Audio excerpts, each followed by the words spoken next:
लौह पुरुष संबोधन था वो लोहे की दीवार। तेज पुंज तुम, शक्ति पीठ तुम, बल का सागर अपरंपार। ऋणी देश का नम्र नमन तुम स्वीकारो सम्मान।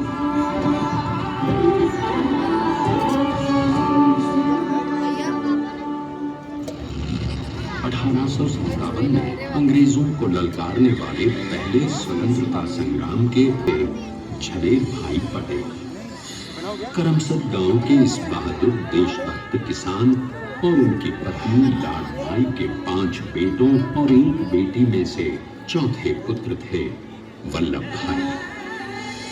बालक वल्लभ ने करमसद के बाद नडियाद से अपनी हाई स्कूल की शिक्षा पूरी की। फिर 13 साल की उम्र में उनकी शादी भी हो गई, छोटी सी झवेर बाई से। 2 बच्चों, बेटी मणिबेन और बेटे डाया भाई को जन्म देने के बाद झवेर बाई असमय ही चल बसी। सदी बदलने और 20वीं सदी आने पर उनका जीवन भी एक चमत्कार की तरह बदला। रीडर का इम्तिहान पास करके वो वकालत करने लगे, पहले गोधरा, फिर आनंद और उसके बाद अहमदाबाद में। मगर जल्द ही वकालत छोड़कर वो बैरिस्टर बनने की इच्छा से इंग्लैंड चले गए। लंदन में बैरिस्ट्री में अव्वल आने और वजीफा जीतने वाले वो अनोखे भारतीय थे। अब तो अहमदाबाद की वरिष्ठ अदालत में जिरह और जीतों की धूम मच गई।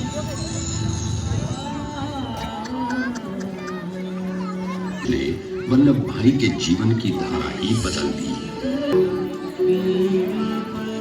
दक्षिण अफ्रीका से भारत वापस आए बैरिस्टर मोहनदास करमचंद गांधी से मिलकर वल्लभ भाई ने एक विदेशी व्यवहार और संस्कार, और अब वो अपने खेड़ा के किसानों को हक दिलाने के लिए बापू के साथ आंदोलन में कूद पड़े। अब उनके पैरों में जूते नहीं, गांवों की धूल थी। हृदय में भारत भूमि की शस्य श्यामला धरती, मन में थे गांधी और मस्तिष्क में एक नए स्वतंत्र भाव। तभी बारडोली के मजबूर मजलूम किसानों की यातना का समाचार उनके पास पहुंचा। तुरंत वल्लभ भाई वहां पहुंचे और यूं शुरू हुआ भारत का सबसे बड़ा और सफल किसान आंदोलन बारडोली। वल्लभ भाई ने बारडोली के 87,000 किसानों को ऐसा अटल अडिग अचल मनोबल दिया कि अंग्रेजी सरकार हिल गई और 1 बरस के बाद उनका लगान माफ कर दिया गया। अब तो पूरे देश में लोग वल्लभ भाई के नाम के तस्मे खाने लगे। स्वयं महात्मा गांधी ने कहा, अब वल्लभ भाई मेरे शिष्य या साथी नहीं, सारे देश के सरदार हैं और देश को मिल गया एक अनोखा असरदार सरदार।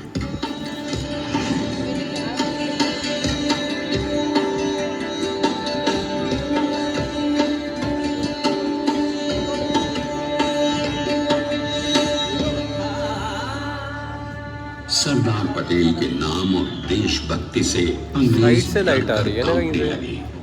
1930 के नमक सत्याग्रह और दांडी कूच में वो बापू से भी पहले, तो सन 1932 में फिर उन्हें बापू के साथ ही जेल में 2 सालों के लिए डाल दिया गया।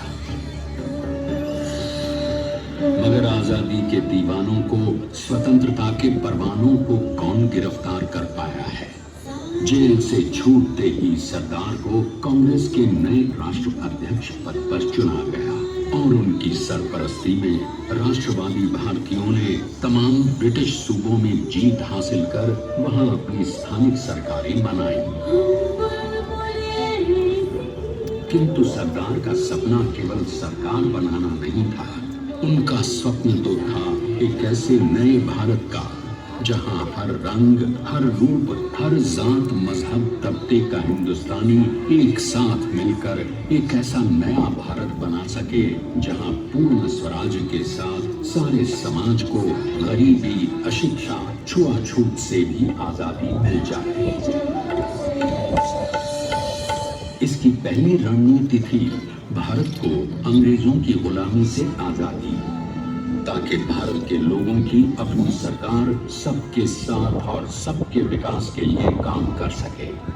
बापू की अगुवाई में अब देश ने अंग्रेजों को अंतिम चेतावनी दे दी, करेंगे या मरेंगे, क्विट इंडिया, अंग्रेजों भारत छोड़ो। बस फिर क्या था, संघर्ष की रणभेरी बची। 3 सालों के लिए सरदार पटेल को भी सत्याग्रही नेताओं के साथ जेल में ठूंस दिया गया। 2 सालों के बाद अंग्रेजों को बापू के सभी शिष्यों और साथियों को छोड़ना पड़ा।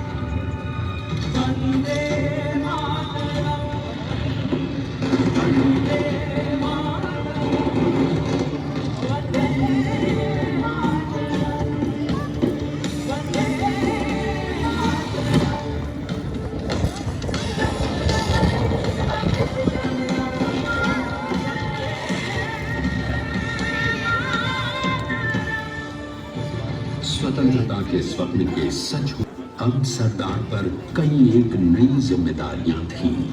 आने वाली आजादी की तैयारी और एक नए भारत के लिए नए लोकतांत्रिक संविधान की संरचना। जैसा उनके साथी ने खुद कहा था, सरदार ने ही छेनी हथौड़ी लेकर एक नए भारत को उकेरा है।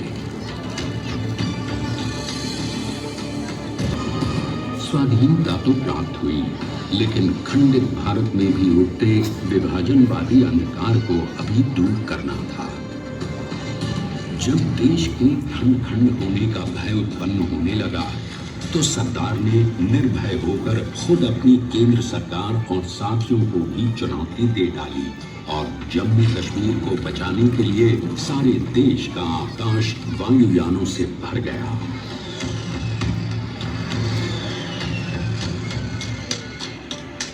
और फिर हैदराबाद और जूनागढ़ के भारत में विलयीकरण को पाकिस्तान से चुनौती मिली। सरदार चाहते थे कि देश की 1 इंच धरती अब और विभाजित नहीं होनी चाहिए। नए भारत को एक करने के लिए समझा बुझाकर, मनाकर 565 सरदार ने अपनी सूझबूझ, सदाशयिता, संबल से एक नए स्वतंत्र भारत का अभिन्न अंग बना दिया। हमारे इतिहास में अखंड भारत के पुरुषार्थ का ये एक महानतम अध्याय है। जैसा उन्होंने स्वयं कहा था, हमें नए धागों को पुराने ताने बाने में ऐसे पिरोना है कि एक दूसरे में गुंथ जाए और बेहतरीन बनावट वाला एक नया